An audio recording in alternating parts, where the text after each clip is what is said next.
আমরা রসায়ন অধ্যায় 3 এর যা কিছু আছে অলমোস্ট 50% দেখে ফেলছি এবং আরেকটা ক্লাসের মাধ্যমে আমরা রসায়ন অধ্যায় 3 এর বাদবাকি যেই পার্টগুলো আছে ওইগুলো হচ্ছে শেষ করে দিব। অর্থাৎ তৃতীয় পার্ট আজকে আমরা যে জিনিসটা দেখবো সেটা হচ্ছে গিয়া রাদারফোর্ডের মডেল, রাদারফোর্ডের সীমাবদ্ধতা, বরের মডেল, বোরের সীমাবদ্ধতা। এই দুইটা পার্ট দেখার পর রসায়ন অধ্যায় 3 থেকে আমাদের লাস্ট একটা টপিক থাকবে, সেটা হচ্ছে আপেক্ষিক পারমাণবিক ভর, গড় আপেক্ষিক পারমাণবিক ভর। যেহেতু এই দুইটা টপিক ম্যাথ সংক্রান্ত, সেক্ষেত্রে আমরা হচ্ছে সিকিউ ক্লাসে এই দুইটা জিনিস দেখে এই দুইটা জিনিস সংক্রান্ত যত ধরনের বোর্ড প্রশ্ন আছে ওইগুলো হচ্ছে সলভ করে ফেলবো।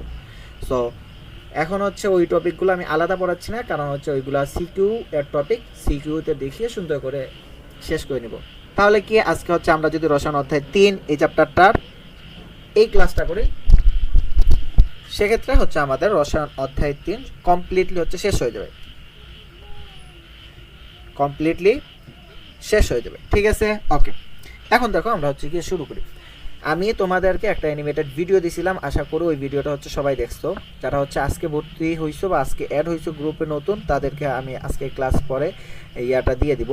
আর অনেকে হচ্ছে গিয়া ক্লাস লিঙ্কগুলা সুন্দর করে দেখতে পাও না, এজন্য তোমাদের জন্য আমরা হচ্ছে এই ক্লাসগুলা ইউটিউবে সুন্দর করে সাজিয়ে দিয়ে দিব প্রাইভেট করে। সো তোমাদের কাছে তোমাদের উদ্দেশ্য করে একটা কথাই বলবো যে ক্লাসগুলো হচ্ছে তোমরা করবা না, কখনো পাবলিকলি করবা না বা ফ্রেন্ডদের সাথে শেয়ার করবা না, যেহেতু এগুলো তোমাদের হক, তোমরা হচ্ছে সুন্দর করে রাখবে। ঠিক আছে, ওকে।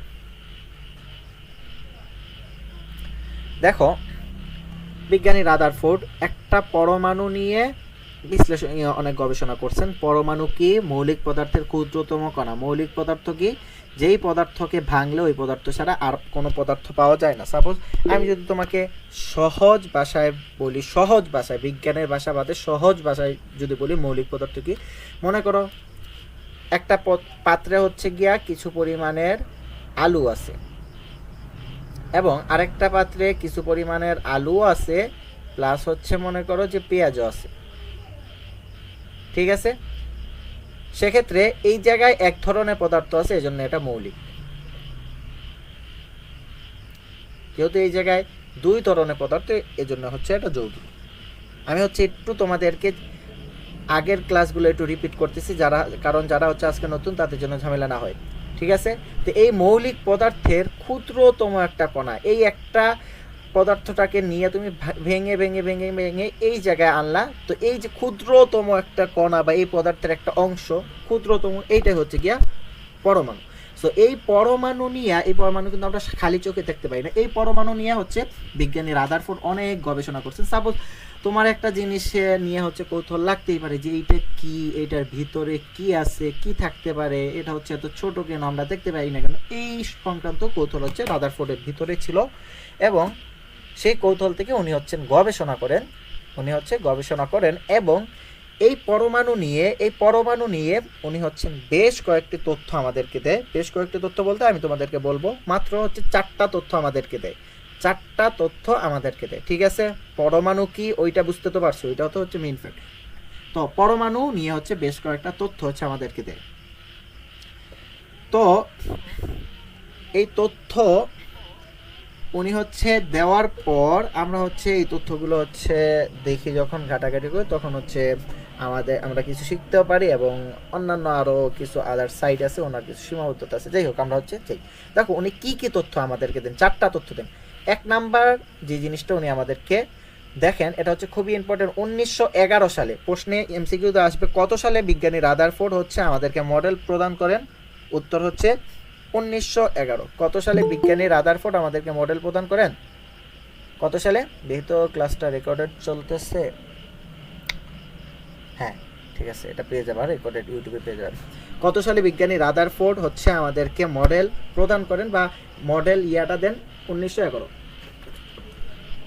প্রশ্ন আপনি তো পড়াচ্ছেন পরমাণু, এই জায়গায় মডেল কোন জায়গা থেকে আসলো? আচ্ছা, তোমরা যখন এক্সাম দাও তখন দেখো না মডেল টেস্ট এক্সাম, মডেল মানে গিয়ে কয়েকটা প্রশ্ন এক জায়গায় করে তোমাকে সাজাই দিছে, এইটাই গিয়ে মডেল।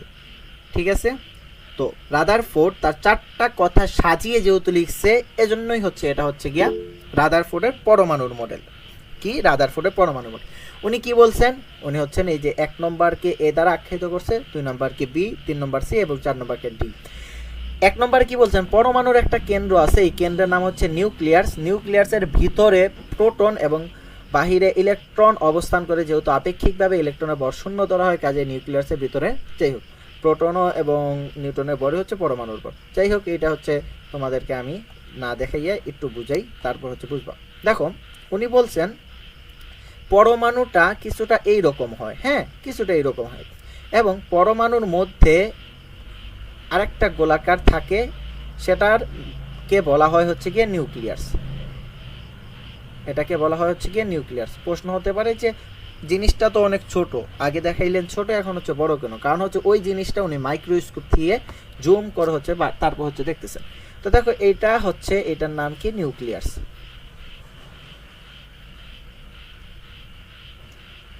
কে বলতেছেন? বিজ্ঞান রাদারফোর্ড। এবং এই নিউক্লিয়াসের মধ্যে দুইটা কণা থাকে, বলতে অনেক ছোট ছোট হচ্ছে গিয়ে কণা। একটা হচ্ছে গিয়ে প্রোটন এবং একটা হচ্ছে গিয়ে নিউট্রন। এগুলো হচ্ছে অ্যানিমেশন ক্লাসে দিয়ে দিছি, এরপর হচ্ছে আলোচনা করতেছি। অ্যানিমেশন ক্লাসটা দিছি তোমরা যাতে হচ্ছে ভালো করে বুঝতে পারো। প্রাইভেট ব্যাচে এই ফার্স্ট টাইম হচ্ছে তোমাদেরকে আরও অনেক কিছু পাবা। 26 ব্যাচে যারা আসো সো টেনশন নেই, জাস্ট হচ্ছে পড়তে থাকো।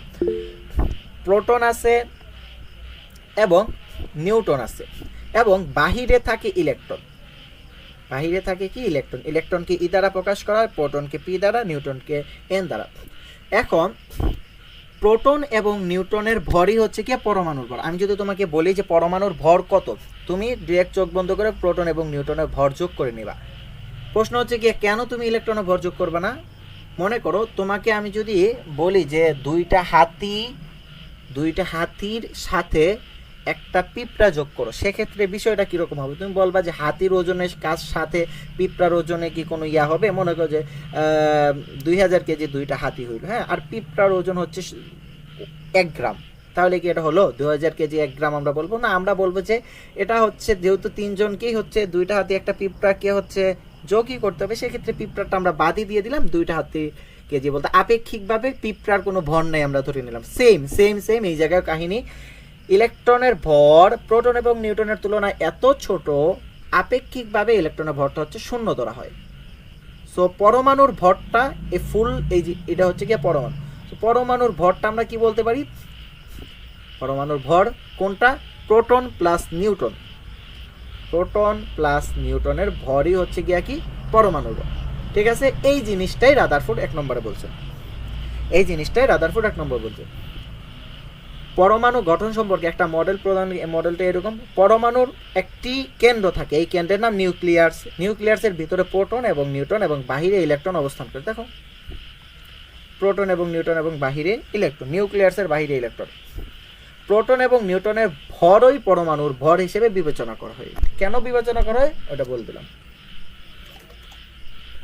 নাম্বার 2, নিউক্লিয়াস অত্যন্ত ক্ষুদ্র এবং পরমাণুর ভেতরে বেশিরভাগ জায়গায় ফাঁকা। এই যে নিউক্লিয়াসটা আছে এটা হচ্ছে অনেক ছোট। এই যে নিউক্লিয়াসটা অনেক ছোট এবং পরমাণুর ভিতরে বেশিরভাগ জায়গায় ফাঁকা, বলতে এই জিনিসটা বুঝেছে। এগুলা কেন বলতেছেন? উনি হচ্ছেন পরমাণু নিয়ে হচ্ছে গবেষণা করছেন, হ্যাঁ পরমাণু নিয়ে গবেষণা করছেন, এখন আমাদেরকে এই জিনিসটা বলতেছেন যে একটা পরমাণুতে কি থাকে কি না এগুলো। নাম্বার 3, সৌরজগতে সূর্যকে কেন্দ্র করে বিভিন্ন কক্ষপথে যেমন গ্রহগুলো ঘুরে, তেমন নিউক্লিয়াসকে কেন্দ্র করে বিভিন্ন কক্ষপথে ইলেকট্রনগুলো ঘুরছে। কোনো পরমাণু নিউক্লিয়াসে যে কয়টি প্রোটন থাকে, নিউক্লিয়াসের বাহিরে সেই কয়টি ইলেকট্রন থাকে। প্রোটন এবং ইলেকট্রনের চার্জ একে অপরের সমান ও বিপরীত চিহ্নের। এই পরমাণুর সামগ্রিক চার্জ 0। আচ্ছা, এই জায়গায় এই জিনিসটা কি বলছে? এটা হচ্ছে অ্যানিমেশন ভিডিওতে খুব সুন্দর করে হচ্ছে তোমাদেরকে বুঝিয়ে দিয়েছিলাম। সৌরজগতে কি কাহিনীটা হয়, এই সূর্যটা থাকে মাঝখানে এবং এর সাইডেই যে গ্রহগুলো আছে শনি, সোম, বুধ, এইগুলো হচ্ছে এরকম ঘুরতে থাকে, হ্যাঁ। তো উনি তুলনাটা ওই রকম করছে যে সৌরজগতে যেই রকম হচ্ছে ঘুরে, সৌরজগতে যেই রকম গ্রহগুলা ঘুরে সূর্যকে মাঝখানে রেখে অথবা কেন্দ্রে রেখে, সেম একইভাবে কি হয়, একইভাবে হচ্ছে গিয়া নিউক্লিয়াসকে কেন্দ্রে রেখে বা মাঝখানে রেখে ইলেকট্রনগুলো হচ্ছে ঘুরতে থাকে। নিউক্লিয়াসকে কেন্দ্রে অথবা মাঝখানে রেখে ইলেকট্রনগুলো হচ্ছে কি কয়, ইলেকট্রনগুলো হচ্ছে কি ঘুরতে থাকে। এই জিনিসটা উনি হচ্ছে নাম্বার 3-তে আমাদেরকে বলছেন। তারপর কি বলছেন চল দেখি, তারপর কি বলছেন, নিউক্লিয়াসকে ঘুরছে, নিউক্লিয়াসে ঘুরে। আচ্ছা, কোনো পরমাণুর নিউক্লিয়াসে যে কয়টা প্রোটন থাকে নিউক্লিয়াসের বাইরে সেই কয়টা ইলেকট্রন থাকে। যেহেতু প্রোটন এবং ইলেকট্রনের চার্জ একে অপরের সমান এবং বিপরীত, তাই পরমাণুর সামগ্রিক চার্জ শূন্য। তো এই জায়গায় উনি বলছেন একটা পরমাণুর মধ্যে যদি 10টা প্রোটন থাকে, 10টা প্রোটন, তাহলে ইলেকট্রনও থাকবে 10টা। এটা হচ্ছে পরমাণুর বৈশিষ্ট্য, 10টা ইলেকট্রন। তো প্রোটনের চার্জ হচ্ছে প্লাস এবং ইলেকট্রনের চার্জ মাইনাস, তাহলে 10 প্লাস 10 মাইনাস, আমি যদি এরকম বলি 10 প্লাস 10 মাইনাস 10, তাহলে কি কাটাকাটি চলে শূন্য হয়ে যাবে। এইটাই হচ্ছে গিয়ে পরমাণুর চার্জ, এটা হচ্ছে গিয়ে কি পরমাণুর চার্জ। ঠিক আছে, অর্থাৎ উনি এই জিনিসটাই বলছে যে কোনো পরমাণুর মধ্যে যদি 10 যে কয়টা প্রোটন থাকবে সেই কয়টা ইলেকট্রন থাকবে। কোনো পরমাণুর মধ্যে নিউক্লিয়াসে যে কয়টি প্রোটন, নিউক্লিয়াসের বাইরে সেই কয়টি ইলেকট্রন থাকে। যেহেতু প্রোটন এবং ইলেকট্রনের চার্জ একে অপরের সমান এবং বিপরীত চিহ্নের, তাই পরমাণুর সামগ্রিক চার্জ শূন্য, অর্থাৎ একটা আরেকটার সমান এবং বিপরীত, তাই হচ্ছে গিয়া কি পরমাণুর সামগ্রিক চার্জটা হচ্ছে গিয়া শূন্য ধরা হয়। কেন? 20টা যদি প্লাস থাকতো তাহলে 20টা মাইনাস হইতো, 100টা যদি প্রোটন থাকতো 100টা ইলেকট্রন থাকতো, তাহলে 100টা প্রোটন প্লাস 100টা ইলেকট্রন মাইনাস, তো প্লাসে মাইনাস তো শেষ, শূন্য হয়ে যাবে। 4 নম্বরে কি বলছেন, ধনাত্মক চার্জবাহী নিউক্লিয়াসের প্রতি ঋণাত্মক চার্জবাহী ইলেকট্রনে এক ধরনের আকর্ষণ বল অনুভব করে। এই আকর্ষণ বল কেন্দ্রমুখী এবং এই কেন্দ্রমুখী বলের কারণে পৃথিবী যেরকম সূর্যের চারদিকে ঘুরে, ইলেকট্রন সেরকম নিউক্লিয়াসের চারদিকে ঘুরে। ঠিক আছে, দেখো ধনাত্মক চার্জবাহী নিউক্লিয়াসকে কেন ধনাত্মক বলা হচ্ছে, কারণ হচ্ছে নিউক্লিয়াসের মধ্যে প্রোটন আছে এবং প্রোটন হচ্ছে প্লাস চার্জ এবং নিউট্রন এটার কিন্তু কোনো চার্জ নেই। তো ধনাত্মক চার্জবাহী নিউক্লিয়াসের প্রতি ঋণাত্মক চার্জবাহী ইলেকট্রনের একটা আকর্ষণ বল থাকে। ঋণাত্মক কেন বলা হচ্ছে, ইলেকট্রনের চার্জ মাইনাস, আজীবন মাইনাস, প্রোটনের চার্জ আজীবন প্লাস। এখন প্লাসে মাইনাস তো অবশ্যই আকর্ষণ করবে। তুমি হচ্ছে একটা চৌম্বক যখন ইয়াতে লাগাও, যে লোহার আর একটা কোনো কিছুতে লাগাও, তখন আকর্ষণ করে ওইরকম। তো এই ইলেকট্রন এবং প্রোটনের একটা আকর্ষণ থাকে, হ্যাঁ, এই আকর্ষণটা হচ্ছে কেন্দ্রমুখী। ঠিক আছে, এই জিনিসটা উনি হচ্ছে বলছেন যে এই আকর্ষণ বল অনুভব করে কেন্দ্রমুখী। এই কেন্দ্রমুখী বলের কারণে পৃথিবী যেরকম সূর্যের চারদিকে ঘুরে সেরকম নিউক্লিয়াসের চারদিকে ঘুরে ইলেকট্রন, অর্থাৎ উনি এই কেন্দ্রমুখী বলের কারণেই হচ্ছে গিয়ে নিউক্লিয়াসকে মাঝখানে রেখে ইলেকট্রনগুলো হচ্ছে, ইলেকট্রনটা এরকম ঘুরে, এদিকে যায় এদিকে যায় এদিকে যায়। হ্যাঁ, এখন এই জিনিসটার তুলনায় হচ্ছে উনি দিয়েছেন ইয়ার সাথে, পৃথিবী যেরকম সূর্যের চারদিকে ঘুরে ঠিক সেই রকমই ইলেকট্রন হচ্ছে নিউক্লিয়াসের চারদিকে ঘুরে। ঠিক আছে, এই 4টা কথা হচ্ছে তোমাদেরকে তোমাদের উদ্দেশ্যে রাদারফোর্ড হচ্ছে বলেছেন। এই 4টা কথা আরও সুন্দরভাবে হচ্ছে তোমাদেরকে ইউটিউবে প্রাইভেট লিঙ্ক করে দেওয়া আছে অলরেডি ভিডিও, ওটা হচ্ছে জাস্ট তোমাদের জন্য। তো এই ভিডিওটা আমি ক্লাস শেষে দিয়ে দিব, যারা দেখো না ওটা হচ্ছে দেখে নিবা। এখন দেখো উনি 4টা কথা বলছেন, 4টা কথার মধ্যে হচ্ছে ওনার হচ্ছে কিছু পরিমাণের সীমাবদ্ধতা ছিল। হ্যাঁ দেখো এই জায়গা হচ্ছে কিছু পরিমাণের সীমাবদ্ধতা ছিল। রাদারফোর্ড যে 4টা কথা বলছে, এই 4টা কথার মধ্যে 4টাই সীমাবদ্ধতা কি, বিজ্ঞানীদের সুবিধার্থে ভুল না বলে, সরি বিজ্ঞানীদের সম্মানার্থে ভুল শব্দটা ইউজ না করে হচ্ছে সীমাবদ্ধতা ইউজ করা হয়। দেখো এই মডেলে এই মডেলে ইলেকট্রনের কক্ষপথের আকার, ব্যাসার্ধ, আকৃতি সম্পর্কে ধারণা দিতে পারেনি। উনি আমাদেরকে বলে নাই যে একটা পরমাণুর মধ্যে ইলেকট্রন কিরকম থাকবে, এক্সাক্ট আকারটা কিরকম হবে, পরমাণুর আকার গোলাকার হবে নাকি ডিম্বাকার হবে নাকি ত্রিভুজ হবে নাকি চতুর্ভুজ হবে, এইরকম কোনো বলছে যে ইলেকট্রন যে ঘুরবে কোন আকারে ঘুরবে, আকারটা কিরকম হবে, এই সংক্রান্ত কোনো হচ্ছে তথ্য দিতে পারে নাই। সৌরজগতে সূর্য, আচ্ছা সৌরজগতের সাথে তো তুলনা করছিলেন, কিন্তু আমরা দেখছিলাম না যে এই জায়গায় প্রোটনের প্লাস চার্জ এবং ইলেকট্রনের মাইনাস চার্জ থাকে, কিন্তু সৌরজগতে কিন্তু কোনো রকম কোনো চার্জ নাই। তাহলে বিজ্ঞানের ক্ষেত্রে তুমি একটা জিনিসের সাথে একটা তুলনা করলে 100% অথরিটি মেনটেন করতে হবে, অর্থাৎ 100% মিল থাকতে হবে। একটু দেখো এই জায়গায় সূক্ষ্ম একটা বিষয়, ওইটাই আর এইটা সবই সেম, বাট হচ্ছে প্রোটন ইলেকট্রনের চার্জ আছে, বাট হচ্ছে ইয়াতে পৃথিবী এবং সূর্যের মাঝখানে চার্জ নাই। এই যে উনি এইটা তুলনা করছেন, এজন্য এটা হচ্ছে ওনার একটা ভুল বা সীমাবদ্ধতা হিসেবে বন্টন করা হয়েছে, এই জন্য এই যে তুলনাটা সঠিক নয়, এইটা হচ্ছে এই জায়গায় বলছি। 3 নম্বর দেখো, একের অধিক ইলেকট্রন বিশিষ্ট পরমাণুতে ইলেকট্রন কিভাবে থাকবে, নিউক্লিয়াসের চারদিকে পরিক্রমণ করবে, এ সম্পর্কে ধারণা দেওয়া হয় না। অর্থাৎ উনি আমাদেরকে এই একটা জিনিসই বলছেন যে একটা ইলেকট্রন পরমাণুতে থাকলে সেটা কিভাবে থাকবে এই সম্পর্কে হচ্ছে উনি ধারণা দিচ্ছেন, বাট একাধিক ইলেকট্রন পরমাণুতে থাকলে কিরকম থাকবে এই সম্পর্কে হচ্ছে উনি কোনো রকম কোনো ধারণা দিতে পারে নাই, যেটা হচ্ছে কোনো একটা হচ্ছে ভুল বা সীমাবদ্ধতা। নাম্বার 4, ম্যাক্সওয়েল একজন বিজ্ঞানী। তো ম্যাক্সওয়েল একজন বিজ্ঞানী, এই বিজ্ঞানীর মতে আমি তোমাদেরকে হচ্ছে একটু বলে দিতেছি। ম্যাক্সওয়েল বিজ্ঞানী উনি হচ্ছে ধারণা করছিল যে রাদারফোর্ড যে মডেলটা দিছে এই জায়গায় হচ্ছে ইলেকট্রন আছে এবং এই জায়গায় হচ্ছে ইলেকট্রন আছে এবং মাঝখানে প্রোটন আছে। তাহলে তুমি মনে করো সারাদিনই তো হচ্ছে গিয়া শক্তি এক জায়গায় প্রয়োগ করতে পারবা না, এক সময় না এক সময় তো হচ্ছে গিয়ে তোমার তুমি মনে করো 24 ঘন্টা কি ফুটবল খেলতে পারবা না, তো তোমার হচ্ছে শক্তি তো শেষ হয়ে যাবে এক সময় না এক সময়। হ্যাঁ, 2 বছরও তুমি খেলা, এরপর তো তুমি রেস্ট নিবা। তো এই প্রেক্ষাপটে বিজ্ঞানী ম্যাক্সওয়েল বলছেন যে ইলেকট্রন তো ঘুরে, তো ঘুরতে ঘুরতে ঘুরতে ঘুরতে এক সময় তো তার শক্তি চলেই যাবে, হারিয়ে যাবে, শক্তি শেষ হয়ে যাবে, তখন সে হচ্ছে ডিরেক্ট পড়ে যাবে। কোথায় পড়বে? নিউক্লিয়াসে। এখন ইলেকট্রন হচ্ছে মাইনাস এবং নিউক্লিয়াসের মধ্যে প্রোটন হচ্ছে প্লাস, মাইনাসে প্লাসে কিচ্ছুই থাকবে না, আলটিমেটলি 0 হয়ে যাবে। সো এক সময় গিয়ে কিচ্ছুই যেহেতু থাকবে না, পরমাণুতে কিচ্ছুই যেহেতু থাকবে না, সেক্ষেত্রে কি হবে? সেক্ষেত্রে দেখা যাবে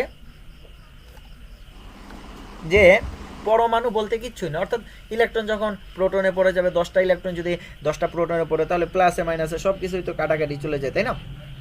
প্লাসে মাইনাসে সব কিছু হচ্ছে কাটাকাটি চলে যায়, সেক্ষেত্রে তো আর হচ্ছে পরমাণু নিয়ে কিচ্ছু থাকবে না। এই ধারণাটা করছিল কে? ম্যাক্সওয়েল, বিজ্ঞানী ম্যাক্সওয়েল ধারণা করছিল। এই জিনিসটাই হচ্ছে এই জায়গায় লিখে দিছে, কিন্তু পরবর্তীতে ম্যাক্সওয়েলের তত্ত্বটা যখন হচ্ছে আমরা আধুনিক বিজ্ঞান হওয়ার পর আরেকটু বিশ্লেষণ করে দেখতে যাই, সেক্ষেত্রে দেখা যায় যে ম্যাক্সওয়েলের তথ্যটা হচ্ছে গিয়ে সঠিক না।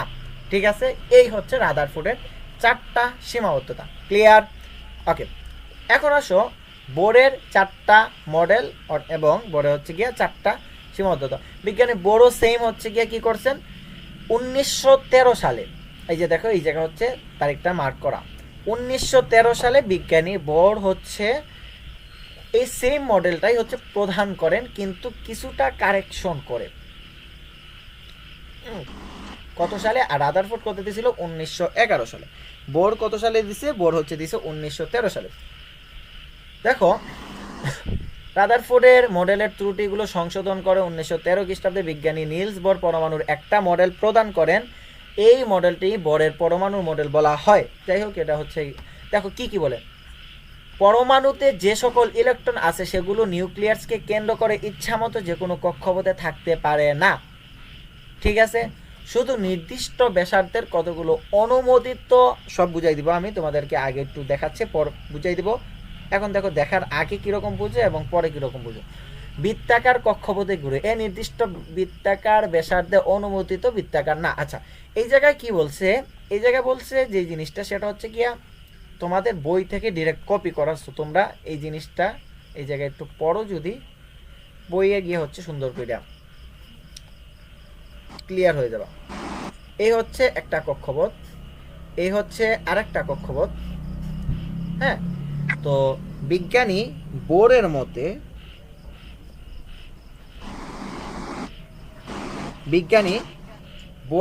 কি? বিজ্ঞানী বোরের মতে হচ্ছে বিজ্ঞানী বলছেন যে এই জায়গায় একটা ইলেকট্রন তার মন চাইছে, মনে করো আমি তোমাকে একটু সহজ করে বলি, যে এখানে কোনো রকম কোনো ইলেকট্রন নেই, বাট আমরা হচ্ছে এই জায়গায় 10টা ইলেকট্রন ঢুকাবো, এই পরমাণুতে 10টা ইলেকট্রন ঢুকাবো।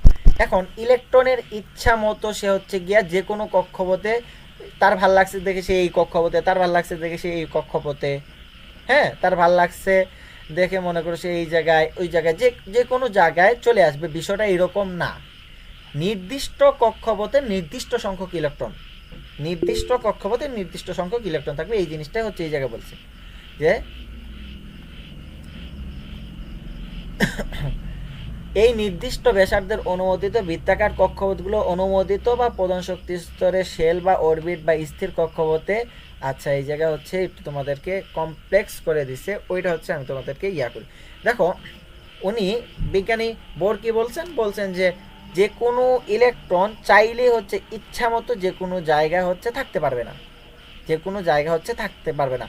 প্রথম কক্ষপথে নির্দিষ্ট সংখ্যক কয়েকটা ইলেকট্রন থাকবে, তারপর ওইগুলা ভরে গেলে মনে করো প্রথম কক্ষপথে থাকতে পারবে 2টা।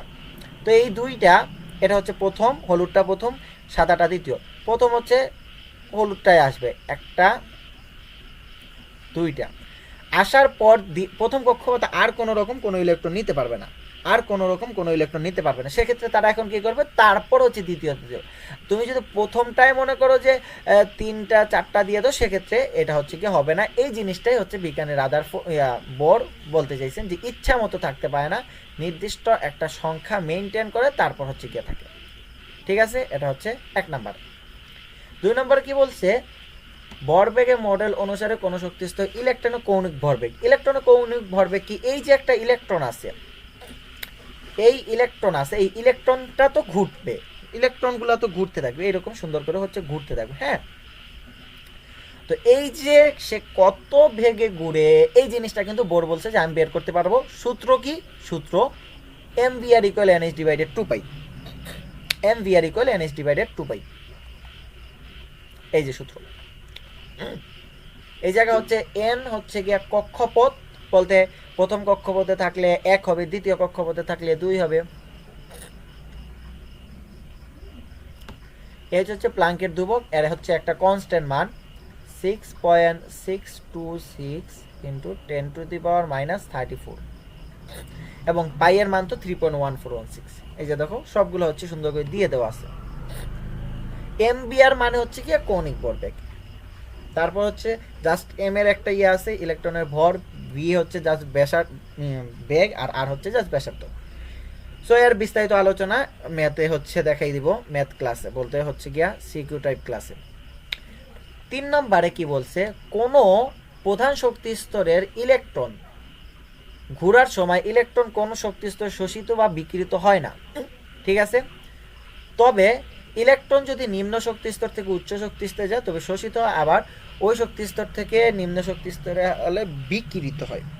আমি তোমাকে যদি একটু বলি, তুমি যখন 1 তালা থেকে 5 তালায় যাও তখন তোমার শক্তি বেশি দিতে হয় না, অর্থাৎ শক্তি শোষণ করে তারপর 5 তালায় উঠতে হয়। আবার যখন তুমি 5 তালায় থেকে 1 তালা আসো, তোমার কি ওই পরিমাণ শক্তি দিতে হয়। সুতরাং শক্তি শোষণের কোনো রকম কোনো কাহিনী নাই, শক্তি বিকিরণ হয়। সেম এই জায়গায় এই জিনিসটাই বলছে যে যখন এই জায়গায় হচ্ছে পরমাণু থাকবে, হ্যাঁ, এই যে মনে করো যে 2টা কক্ষপথ, এটাকে হচ্ছে প্রধান শক্তি স্তর বা কক্ষপথ বলা হয়। এই জায়গায় হচ্ছে একটা ইলেকট্রন আছে, কোনো একটা কারণবশত ইলেকট্রন আছে। এখন এই জায়গায় আমি কি করলাম, এখানে হচ্ছে একটা মোমবাতি নিয়ে আসলাম। হ্যাঁ, মোমবাতি নিয়ে এসে তাপ দিলাম। তো তাপ দেওয়ার কারণে দেখা যাবে যে এই যে ইলেকট্রনটা, তাপ দেওয়ার কারণে কি দেখা যাবে যে এই যে ইলেকট্রন যেটা আছে, এই ইলেকট্রনটা হচ্ছে গিয়া এই জায়গায় তাপ পেয়ে সে হচ্ছে গিয়ে এই জায়গায় থাকতে চাবে না, সে উপরে চলে যাবে। কোথায় যাবে, উপরে চলে যাবে। ঠিক আছে, এরকম হচ্ছে উপরে চলে যাবে। এই যে উপরে গেল, কি করছে, শক্তি শোষণ করে উঠছে, শক্তি শোষণ করে গেছে। উপরে যাওয়ার সময় তার এই জায়গা হচ্ছে একটা দাগ পড়ে। হ্যাঁ, আবার আমি যখন মোমবাতিটা এই জায়গা থেকে এই জায়গায় সরিয়ে নিলাম, মোমবাতিটা যখন সরিয়ে নিলাম, সেক্ষেত্রে কি হবে, সেক্ষেত্রে এই ইয়াটা আবার নিচে চলে আসবে। হ্যাঁ, ইলেকট্রনটা হচ্ছে আবার নিচে চলে আসবে। নিচে চলে আসার সময়ও হচ্ছে কি হবে, একটা দাগ পড়বে। সে যে এই যে উপরে নিচে গেল, এরকম হচ্ছে একটা দাগ পড়বে। তাপ পেলে সে উপরে চলে যাবে, তাপ শেষ হলে আবার নিচে চলে আসবে। এইটাই হচ্ছে বিজ্ঞানী রাদারফোর্ড তার নতুন গবেষণায় পেয়েছেন। কি বলছে, শক্তি শোষিত বা বিকিরিত হয় না কখন, ইলেকট্রন শক্তি স্তরে ইলেকট্রন ঘোরার সময়, বলতে কোনো রকম কোনো তাপ না দিলে শক্তি শোষিত বা বিকিরিত হয় না। তবে ইলেকট্রন যদি নিম্ন শক্তি স্তর থেকে উচ্চ শক্তি স্তরে যায় তখন শক্তি শোষিত হয়। নিচ থেকে উপরে যখন যাবে, কেন যাবে, তাপ দিলে যাবে। এটা বিস্তারিত বলে না, আমি তোমাকে বিস্তারিত বলছিলাম। আবার যদি ইলেকট্রন উচ্চ থেকে নিচে আসে তাহলে হচ্ছে বিকিরিত হয়। এই শক্তি শোষণ বা বিকিরিত পরিমাণ হচ্ছে HB। এই জায়গা হচ্ছে একটা সূত্র আছে, এটা হচ্ছে গিয়ে তোমাদেরকে বিস্তারিত ইয়াতে দেখাই দিব, কি কি সূত্র আছে, সিকিউ টাইপগুলো হচ্ছে আলাদা করে দিব। সো বিজ্ঞানী 3 নম্বর হচ্ছে এই জিনিসটা বলছেন, ঠিক আছে। রাদারফোর্ড বিজ্ঞানী হচ্ছে 3 নম্বরে এই জিনিসটা বলছে, সরি বোর রাদারফোর্ড তো প্রথমেই শেষ। এখন দেখো বোরের সীমাবদ্ধতা, সরি বোরের সাফল্য বলতে কি, বিজ্ঞানী রাদারফোর্ড 1911 সালে যে জিনিসগুলা বানাইছেন ওইগুলাকে আপডেট করছে হচ্ছে গিয়া বোর, এবং ওইগুলো হচ্ছে গিয়া সাফল্য। এগুলো হচ্ছে খুব ইজি। রাদারফোর্ডের পরমাণু মডেল অনুসারে সৌরজগতে সূর্যকে কেন্দ্র করে উপগ্রহগুলো যেমন ঘুরতেছে, তেমন নিউক্লিয়াসকে কেন্দ্র করে ইলেকট্রন ঘুরতেছে। এখানে ইলেকট্রনের শক্তি স্তরের আকার সম্পর্কে ধারণা দেওয়া হয় নাই, অর্থাৎ রাদারফোর্ডের পরমাণুতে আকার নিয়ে কোনো কিছু বলে নাই, বাট বোর বলছে যে আকারটা উপবৃত্তাকার হয়। শক্তি স্তরের হয় আকার বৃত্তাকার অথবা উপবৃত্তাকার হয়। এটা কে বলছে, এটা হচ্ছে গিয়া বিজ্ঞানী বোর বলছে রাদারফোর্ডের মডেলকে কারেকশন করার জন্য, ঠিক আছে। ওকে, তারপর 2 নম্বর কি বলছেন, একটা পরমাণুকে যখন তাপ দেওয়া হয় উপরে নিচে চলে আসেন, এইটা হচ্ছে বলছে। 3 নম্বর কি বলছেন, যে উপর নিচে যখন চলে আসা যাওয়া করে তখন শক্তি শোষণ বিকিরণের সময় একটা দাগ পড়ে, এটাকে হচ্ছে গিয়ে পারমাণবিক বর্ণালী বলা হয়। এটা হচ্ছে তেমন একটা না, ইম্পর্টেন্ট না, আরো সহজ। দেখো এই সীমাবদ্ধতার কিন্তু এইরকম, দেখো আমার স্টুডেন্ট হচ্ছে এরকম দিয়ে দিছে, মাইন্ড দেওয়া দরকার পড়ে। দেখো এই যে সীমাবদ্ধতা আর এই জায়গায় ভালো দিছে। বোরেরও কিছু সীমাবদ্ধতা আছে। সীমাবদ্ধতা কি, ওয়ান কাইন্ড অফ ভুল। দেখো 1 নম্বর কি, বোর মডেলের সাহায্যে এক ইলেকট্রন বিশিষ্ট পরমাণুর পারমাণবিক বর্ণালী ব্যাখ্যা করা যায়। কি কাহিনীটা কি একটু দেখো। আমরা একটু আগে দেখলাম না যে যখন তাপ দিব এই জায়গা থেকে উপরে যাবে, আবার ওই জায়গা থেকে এই জায়গায় আসবে, তখন একটা পারমাণবিক বর্ণালীও পড়বে। কিন্তু এই জায়গায় একটা ইলেকট্রনকে তাপ দিলে এইরকম হবে, কিন্তু একাধিক ইলেকট্রনকে যদি আমরা তাপ দিই সেক্ষেত্রে কি হবে, এই জিনিসটা হচ্ছে বোর বলতে পারে নাই। এইটা হচ্ছে তার সীমাবদ্ধতা, যে সে কেন পারফেক্টলি হচ্ছে শেষ করে নাই, ঠিক আছে। 2 নম্বরে বোরের পারমাণবিক মডেল অনুসারে এক শক্তি স্তর থেকে অন্য শক্তি স্তরে গমন করলে পারমাণবিক বর্ণালীতে একটি মাত্র রেখা পাবার কথা, কিন্তু শক্তিশালী যন্ত্র দিয়ে পরীক্ষা করলে দেখা যায় একাধিক রেখা, ঠিক আছে। দেখো বোর কি বলছে, এই জায়গা থেকে যখন উপরে যাবে এবং উপর থেকে নিচে আসবে একটা দাগ পড়বে, কিন্তু যখন হচ্ছে গিয়া ইলেকট্রোমাইক্রোস্কোপ বা হচ্ছে শক্তিশালী যন্ত্র বা পাওয়ারফুল যন্ত্রগুলা দিয়ে আরো জুম করে দেখা হয়, তখন দেখা যায় কি, তখন দেখা যায় হচ্ছে গিয়া কি, যে একটা দাগ পড়ে না, অনেকগুলা দাগ পড়ে। তো এইটাই হচ্ছে তার হচ্ছে একটা ভুল বা সীমাবদ্ধতা, কেন সে হচ্ছে গিয়া পারফেক্টলি আমাদেরকে বললো না।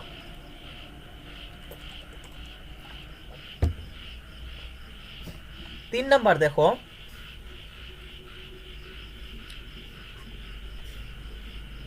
ক্ষুদ্র ক্ষুদ্র রেখার সমষ্টি বোর মতবাদ হিসেবে ব্যাখ্যা দেওয়া যায়, অর্থাৎ সে হচ্ছে বলে নাই। বোরের পরমাণুর মডেল অনুসারে পরমাণুতে শুধু বৃত্তাকার কক্ষপথ বিদ্যমান, কিন্তু পরে প্রমাণিত হয়েছে পরমাণুতে ইলেকট্রন শুধু বৃত্তাকার কক্ষপথই নয়, উপবৃত্তাকার কক্ষপথ। বোর জাজ বলছিল পরমাণুটা হচ্ছে গিয়া বৃত্তাকার থাকবে, হ্যাঁ, এইরকম হচ্ছে বৃত্তাকার পথে হচ্ছে ইলেকট্রনগুলো ঘুরবে। বাট পরবর্তীতে দেখা যায় যে শুধু বৃত্তাকার না, এটা হচ্ছে উপবৃত্তাকারও হয়। তোমাদেরকে আমি যদি সহজে বলি, উপবৃত্তাকার হচ্ছে ডিম আকৃতির। ঠিক আছে, এইটা হচ্ছে বোর্ডের একটা সীমাবদ্ধতা। সে আমাদেরকে ধারণা দিয়েছিল এইরকম হবে, বাট হয়েছে কি এইরকমও হয় এইরকমও হয়, আমাদেরকে জাস্ট হচ্ছে বৃত্তাকারের কাহিনী শুনাইছিল। ঠিক আছে, তো আজকের এই ক্লাসটার মাধ্যমে আমরা বিজ্ঞানী বোর এবং বিজ্ঞানী রাদারফোর্ডের মডেল, পরমাণুর মডেল সংক্রান্ত আলোচনা বিষয় শুনলাম। তারা হচ্ছে পরমাণু, একটা পরমাণুকে নিয়ে বিশ্লেষণ করা হচ্ছে। তো রাদারফোর্ড 4টা কথা বলছে, বোরও 4টা কথা বলছে। রাদারফোর্ডেরও কিছু ভুল ছিল, বোরেরও কিছু ভুল ছিল। তো এই জায়গায় একটা কথা ইন্টারেস্টিং বিষয় হচ্ছে কি, রাদারফোর্ড যেই ল্যাবে করতো, ওই জায়গায় যে ল্যাবে 1911 সালে গবেষণা করছিল, বোর হচ্ছে ওই টাইমে ওই ল্যাবের মনে করো ওয়ান কাইন্ড অফ একজন কর্মচারী হিসেবে থাকতো। তো ও হচ্ছে 1913 সালে সব কিছুই দেখছে যে রাদারফোর্ড কি কি বানাইতে পারে না, ওইগুলা নিয়ে হচ্ছে গিয়ে তারপর হচ্ছে আমাদেরকে বানিয়ে তারপর কি করছেন, আমাদেরকে একটা মডেল প্রদান করে দিয়ে দিচ্ছেন। পরমাণু কি, মৌলিক পদার্থের ক্ষুদ্রতম কণাকেই পরমাণু বলে। এই পরমাণুর মডেল নিয়ে দুইজনে এত তর্ক বিতর্ক। ঠিক আছে, তো আজকের এই ক্লাসের মাধ্যমে আমরা জানতে পারলাম রাদারফোর্ডের মডেল, রাদারফোর্ডের সীমাবদ্ধতা, বোরের মডেল, বোরের সীমাবদ্ধতা অ্যান্ড বোরের সাফল্য। আগামী আরেকটা ক্লাসের মাধ্যমে এই অধ্যায়ের সিকিউ তোমাদেরকে কমপ্লিটলি সলভ করিয়ে দেওয়া হবে।